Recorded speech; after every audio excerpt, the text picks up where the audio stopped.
Bom dia. Nesse vídeo nós iremos iniciar o assunto do sistema circulatório, sendo que o sistema circulatório ele compreende a união de dois sistemas, que são o sistema linfático e o sistema cardiovascular. Nessa primeira parte, nós vamos tratar do sistema linfático. O sistema linfático é composto por capilares linfáticos, vasos linfáticos, linfonodos e órgãos linfáticos. Ele tem por funções o retorno do excesso de líquido extracelular para o sangue, reter e destruir micro-organismos e absorção de lipídios. Então, o retorno do excesso de líquido extracelular para o sangue no sistema linfático vai se dar pela transferência de líquido entre diversas partes do corpo.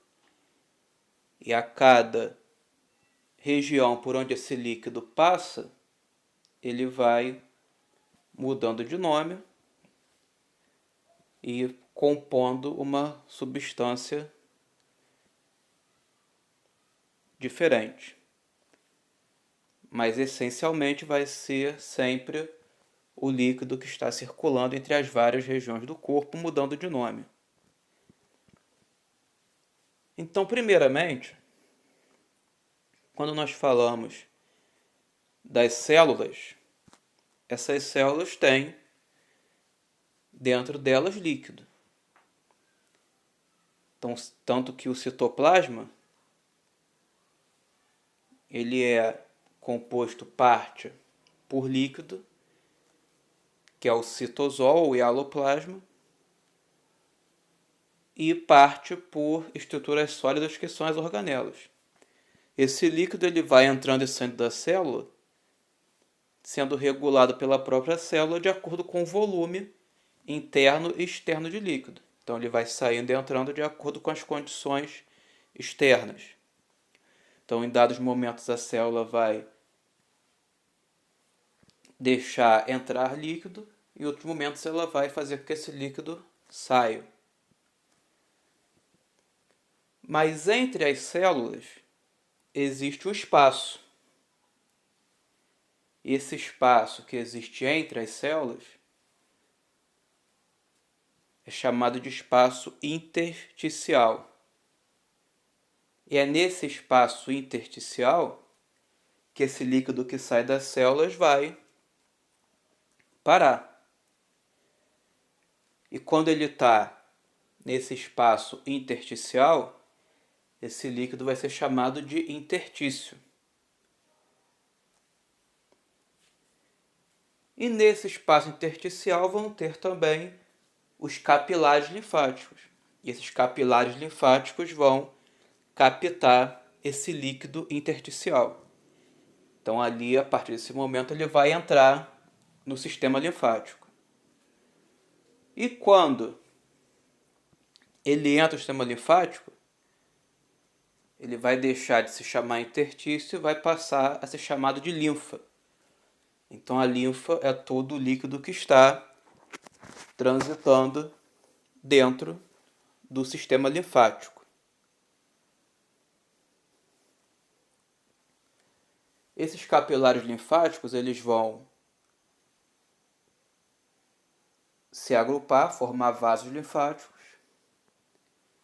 E esses vasos linfáticos vão também formar linfonodos. Esses linfonodos vão ser áreas por onde a linfa também vai passar e eventualmente vai haver a retenção de algum micro-organismo que esteja invadindo o corpo. Ali ele é retido e pode, eventualmente, nesse combate ao micro-organismo, causar algumas infecções. E os linfonodos eles tendem a se agrupar em algumas regiões específicas do corpo, que formam redes de linfonodos acumulados.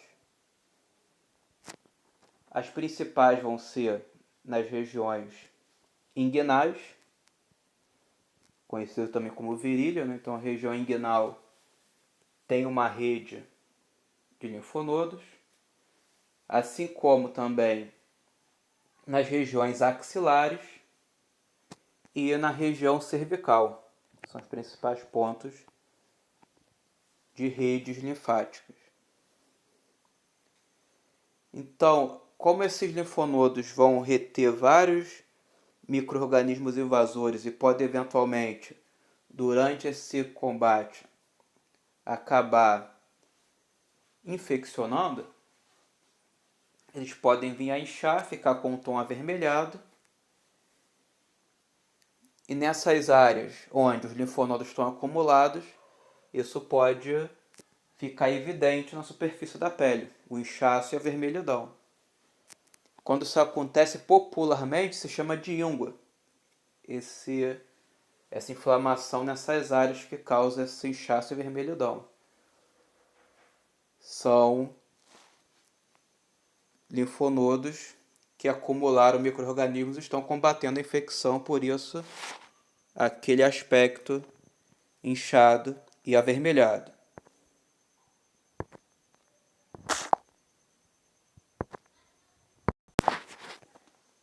Quando esses micro-organismos ficam retidos nos linfócitos, nos linfonodos, eles vão ser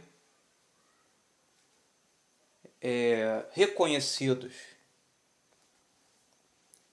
por alguns linfócitos, que são células linfáticas. Então, alguns linfócitos específicos vão ser capazes de produzir anticorpos para combater essas ameaças de organismos invasores. Então, o sistema linfático também tem uma importância muito grande na defesa do organismo, na imunologia.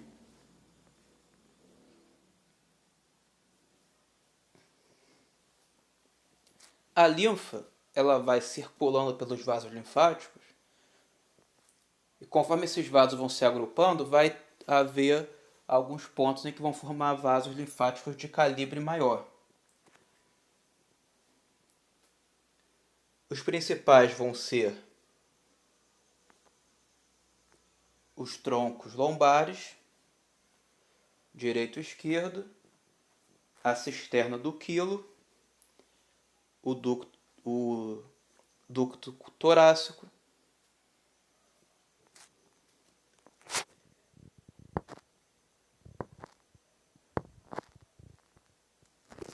e o ducto linfático direito.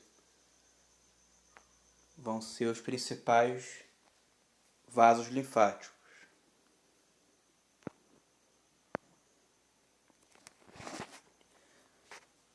Os órgãos linfáticos e um resumo funcional deles.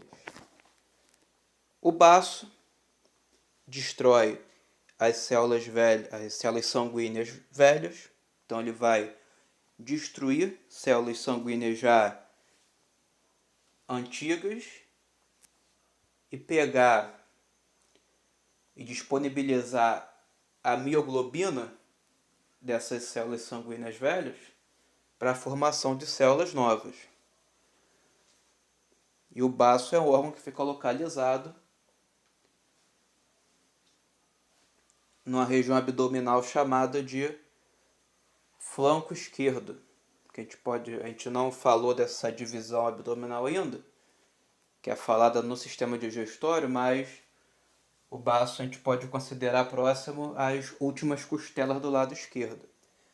Então é por isso que alguns acidentes com traumas, com pancadas, uma fratura de costela do lado esquerdo pode vir a levar a uma lesão no baço.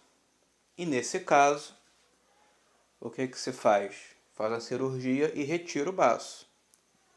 Mas o baço não tem a função de destruir células sanguíneas velhas? Tem. E se eu tiro o baço, eu perco essa função? Não completamente.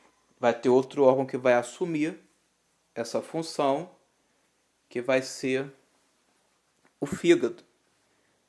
Porque o fígado já, na embriologia humana, em algum momento da embriologia do desenvolvimento fetal, o fígado tem essa função. Então ele sabe fazer, ele pode substituir o baço nessa função.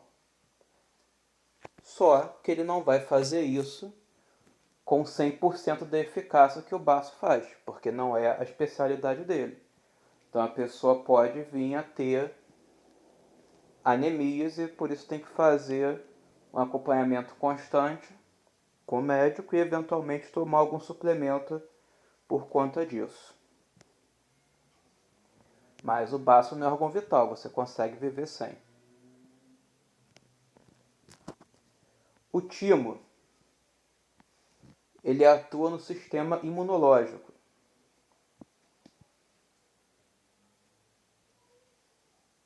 E como que você pode localizar o timo? Ele vai ficar na região do tórax, na parte anterior e superior do coração. Ele fica bem perto do coração, na parte mais superior e anterior dele. Sendo que o timo tem uma diferença de acordo com a fase do desenvolvimento da pessoa, para pessoas jovens e para pessoas adultas. Nas crianças, o timo é uma glândula que é bem avantajada, ela tem um tamanho bem significativo. Conforme a pessoa cresce, o timo ele entra no processo de involução. Ele vai diminuindo até que no adulto ele é uma glândula bem pequenininha. As tonsilas, que são de 3 tipos: tonsilas palatinas, tonsila faríngea e tonsilas linguais, elas têm a função de retenção de micro-organismos, mas elas têm uma relação funcional muito íntima com o sistema respiratório, então as tonsilas vão ser mais detalhadas quando falar do sistema respiratório, apesar de que elas são pertencentes ao sistema linfático. Então aqui nós vemos a rede linfática no organismo, que são todos esses ductos em verde representando os vasos linfáticos e as bolinhas em verde representando os linfonodos. E nós vemos também alguns órgãos linfáticos nessa imagem. São vistos ali as tonsilas palatinas, o timo, parte da medula óssea, o baço e o apêndice vermiforme, faz parte do intestino grosso, mas que também pode ser considerado que tem uma função linfática, embora ele não faça parte especificamente do sistema linfático. Mas ele tem vários vasos linfáticos no entorno dele, então acaba que ele é considerado às vezes um órgão linfático também.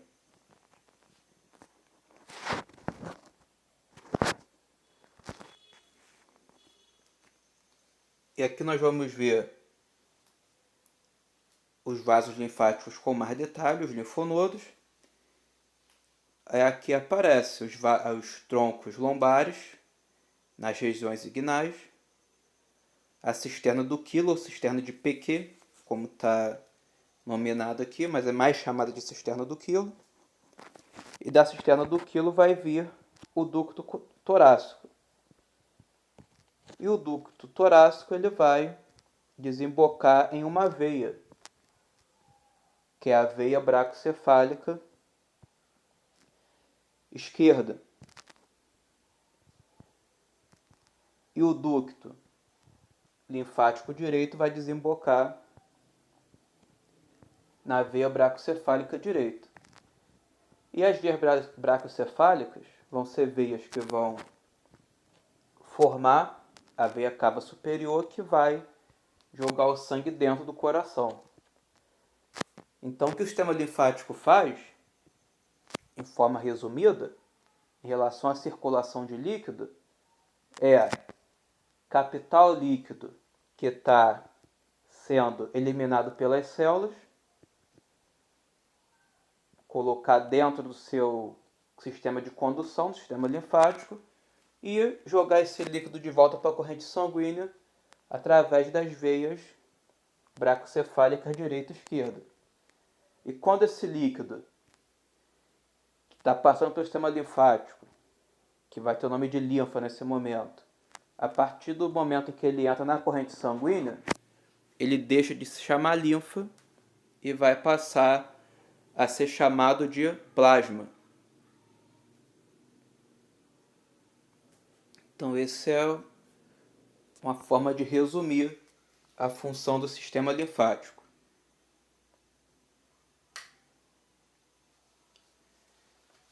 Um detalhe em questão de esquema anatômico para as figuras, né, que nós estamos vendo aqui,